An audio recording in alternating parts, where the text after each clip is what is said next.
I brought a very close friend of mine, Paco. I'm very happy that you made it. Thank you Thank for you. inviting me.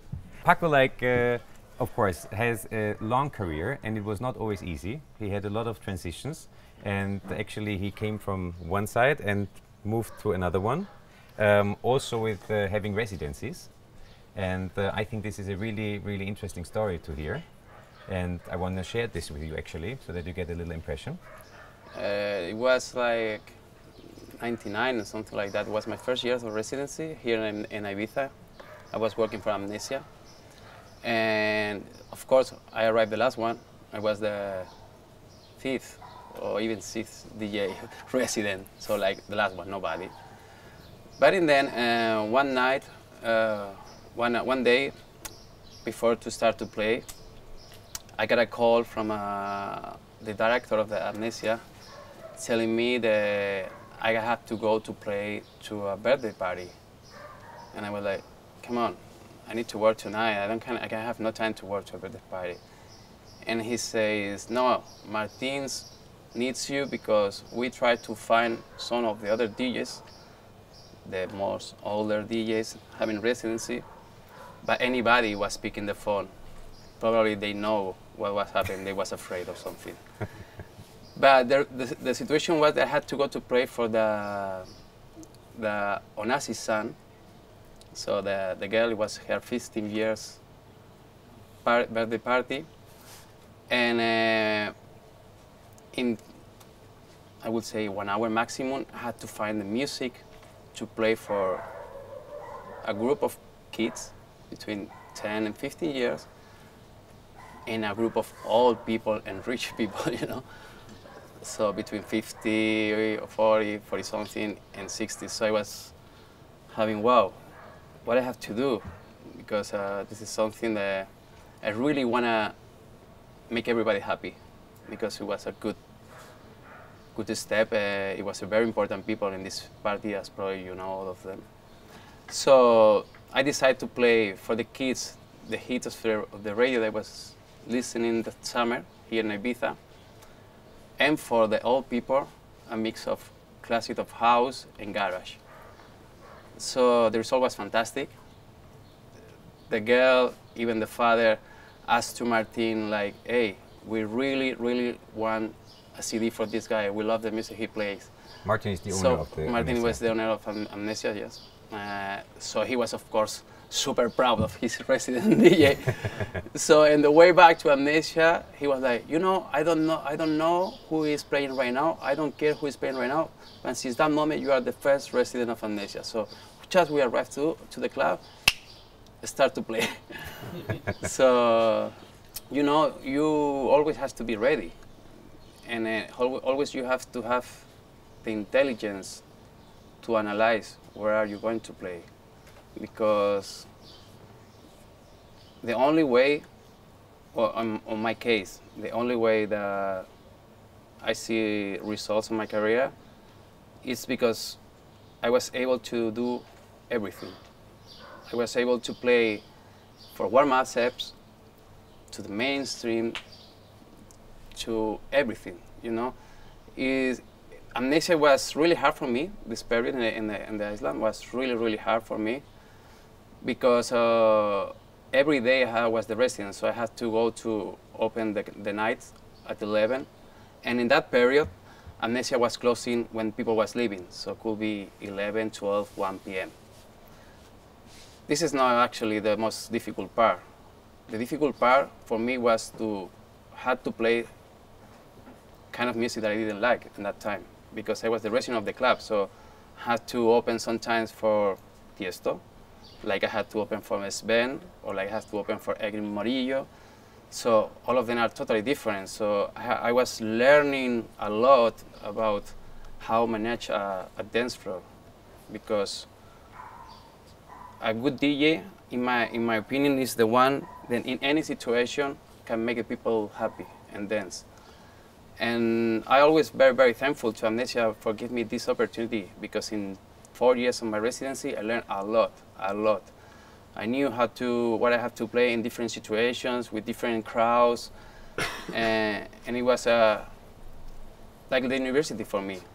It was hard, but I was very, very, very thankful right now because this gives me what I am right now. Yeah, and actually, like you managed to develop from that point. Yeah, well, Like you stepped back a little yeah, bit. That's yes. when we like got to know each Well, other. Yes, and then of course everybody has a dream, no? And everybody wants to fight for his dream. And my dream was to be a DJ able to fill a club, not only to open a club. And able to fill a club playing the music that I like, not the music that the people told me that I had to play. So I met Sven Bad, and we became very good friends. And he was the first one believing in me. Actually, everything in our relation started also by coincidence. Going in a car from an after hours to another after hours, he was listening a tape from me, not even a CD or in that time it was a tape. And he was like, "Whoa, I like this tape. Who is?" And he was like, "It's me." "Ah, this you play this kind of music, blah, blah."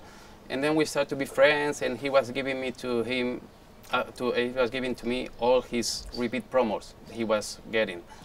So I was collecting all his promos and doing my own mix in my free time, because obviously in a club I could play that, except if I was playing for Cocoon.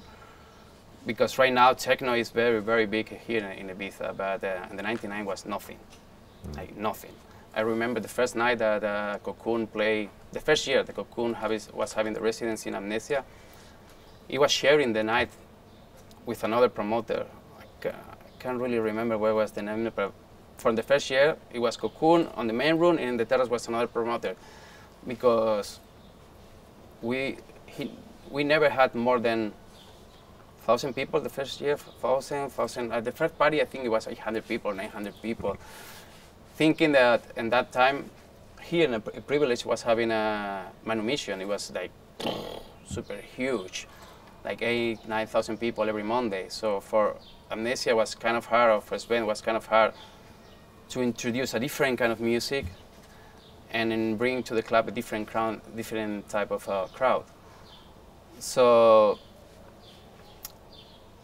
this opportunity that Sven gave me a few years after to be part of his roster, it was the first step of my dream, because finally I found the way to play the music that I like and be with the people that I admire and then I was following for years. So after a few years working with them, that it was not easy because my English was not good. It's not good right now, but imagine 10 years ago or 15 years ago. I was nobody, and I was in a roster with people like Rich Houghton, Carl Cox, Sven Bad, Marco Carola. So it was really, really, really a small one. But I'm a person that always, when I have something in mind, until I see that it's going to be impossible, I'm trying and trying and trying. And I was believing in myself, even having my family, because my family, the major part of my family is police. So imagine for a police family having a son being DJ in the class with drugs, scandal. So I never got the support for them. Everything was really, really hard, but I was believing it was my passion. The music, play, see the faces of the people after the set. I mean, I could stay like in that moment, not right now, but I could stay like 2 days, seriously, just trying and listening music and playing by myself in my home alone, just having fun. But and then when the business starts to be more serious, you need to be more professional. It's not like before, like you were playing in your house with friends and have fun and trying weird things. No, now you have to play in front of sometimes many people, but also sometimes nobody. And in my case, this happened many times. When I was in the first year or 2 years of my career, that I was going to the parties, it was not full. But I remember that somebody, I can't remember who, but somebody told me that doesn't matter how many people are in front of you, if it's one or if it's 1,000. The important is at the end of the night, this guy will come to see you next time that you go on the city. So this is why it's for me like, you know, rule number one. Doesn't matter if it's 1 people or 1,000 people, they deserve the same. And during passing the years, I was growing as an artist, because also on those days, and then when I started to be a DJ, the important was to be a DJ. Now the time passed, it's important to be a DJ and also a producer. So I had to start to learn from zero. No, I'm not the kind of person who like to go to lessons. I'm the kind of person who go in front of the computer and see, what is this button? Let's see what it's doing. Ah, okay, this button is doing that. So it was more as self-learning. Yeah. More slow to learn and difficult. But at the end, every button that I had in front of me, I knew what it was doing. So it's much better touch 5 buttons, but 5 buttons that you know what are doing, they touch 50 just for pretend to do something that you are not allowed to do. So nothing, and then I start to produce, have my own label, because also when I was lucky, and then my second record, I had amazing feedback. I had Danny Tenaglia was asking even for a make a remix, so imagine for me it was 20 or 21 years. My company say me that Danny Tenaglia wants to make a remix for one of your tracks, even it was the second or third record. I was like, wow. Stupid my company that at the end they was asking money. Of course, sometimes in my case, I do why I'm in this business for my passion, not for the money. I don't care.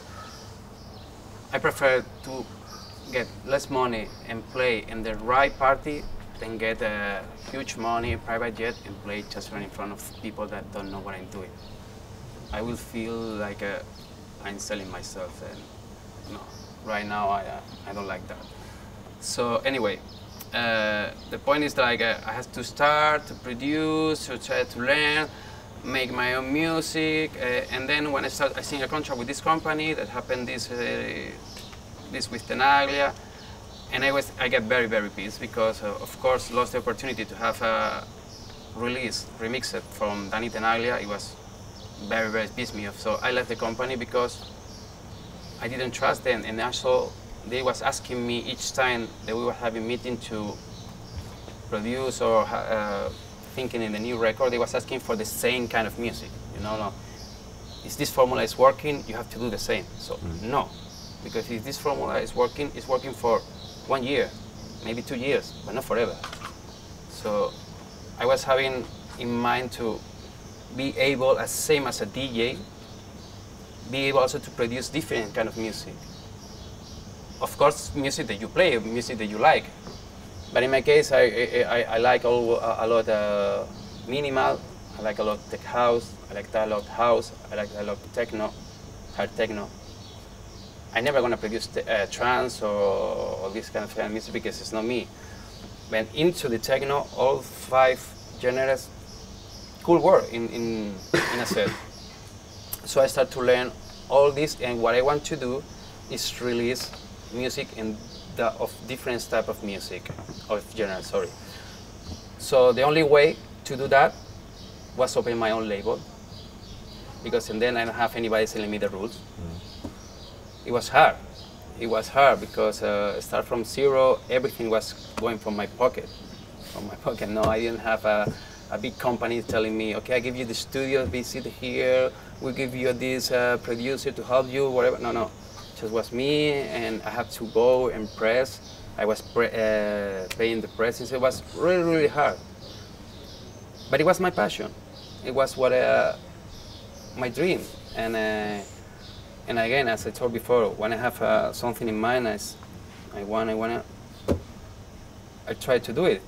And at the end, I was having good feedback from my label, and then by coincidence, even if we was friends, even we was friends for already 5 years or 6 years, by coincidence, Richie Houghton got a CD from one reference on my label, and he came like, "Wow, Paco, I really like you. What are you doing right now?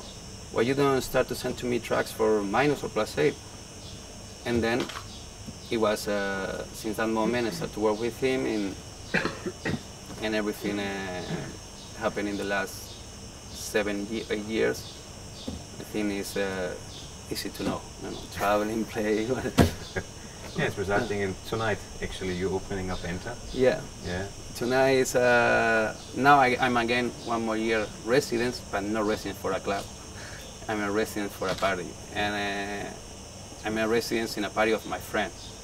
That this is even better because you feel confidence with the person to tell what you want, what you're expecting, and he's free to tell you what he wants and what he's expecting from you. So now it's the third season, and I think this year I have 6 or 7 dates, like every year. So I don't know. I don't think so. Any other artist has 6 days, no. six days every year. So for me, it's a very big honor to be part of Gente, be part of the concept of Richie Houghton, be part of this different party that he's offering to the island from the first day. So I'm really excited to tonight because all of us we are really enthusiastic about it. Yeah. Thanks for the story. Questions, Henrik? I'm curious. When you were playing in the Amnesia days, you seem you were successful at that point before you started producing. So was it enough for you just to play good records, or did you also have to network a lot? Or well, in those days, it was for sure only play records, but this is my point of view. Okay, for sure, some people will not be agreeing with me, but a DJ, in my point of view, is the person who mixing 2 tracks or 3 tracks, they create one. So I was all the time listening the records from the start to the end to analyze and to see where I can mix, where mix with this other record, where it's gonna be the high moment of the explosion for the mix. So I was learning how to mix better and better to create something special and unique. For example, when I had to play for a commercial night, of course I didn't have records of trance, for example, but a good bass line and a good percussion, it works always.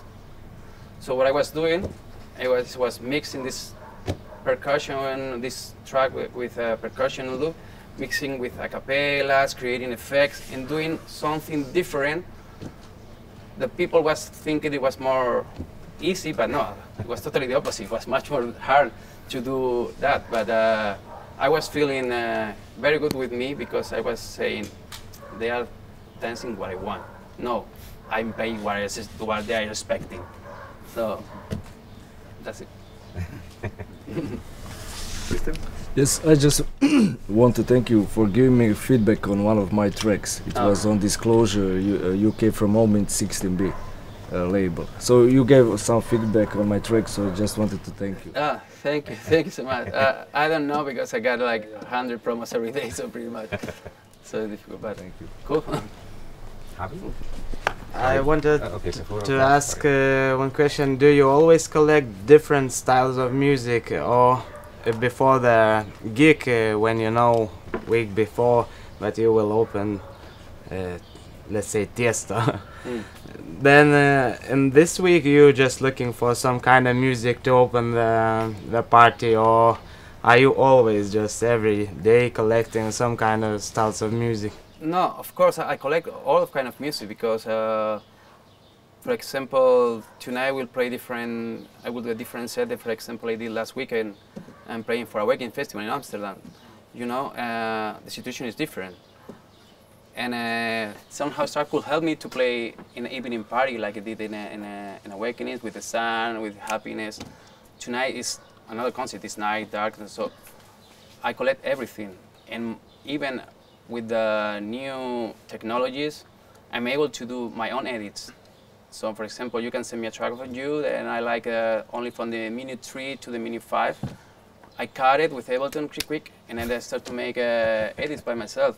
And this is making even more special my music because this is only me having, you know. So yes, I'm collecting all the kind of music that I can play.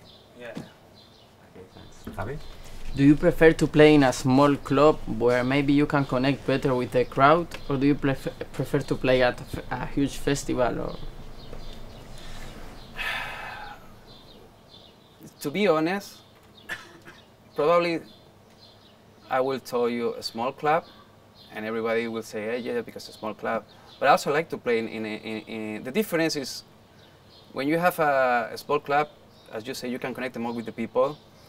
And you can play different music than normal, because if it's a club for 200 people and they are there, probably I would say 50% of the crowd know you. So you can experiment a little bit with your own sound and go to the diversity kind of music. When you play in front of 5, 6, I don't know, whatever people, 1,000 people, it is hard. But if you got it, when you see 5,000 hands like this, you cannot say that if you don't like it, you know. So I like both. What I really prefer is to do in a small clubs long sets. I start from 0 to the end, because and then I make the atmosphere of the night as I want. But either way, I like both, big festival or small clubs. Next question. Charlie? What's the biggest difference between playing like a residence for a club or a residence for, as you said, a party, like the Enter Party? And how is it to work with Richie? It's easy. I told you before, I mean, when you play for a club, in the case of Amnesia, Amnesia has 7 nights, 7 different promoters, 7 different type of music. So if you are playing for the club, you are a resident of the club, you have to be able to play all different kind of music, because you are a resident of the club. You cannot go and say, no, this is not my music, and then they will say, okay, bye-bye. You know? Play for Enter, in this case, it's different because it's my team, it's my family, it's the sound that I'm doing, and you feel much more passionate, because it's your team, it's your sound. It's what you like to do, and playing in a club like a Space or on a party like Enter, I told you, playing that DJ booth is wonderful. It feels like you drive a Ferrari. Same thing. So, then thank you for the time. good luck. Yeah.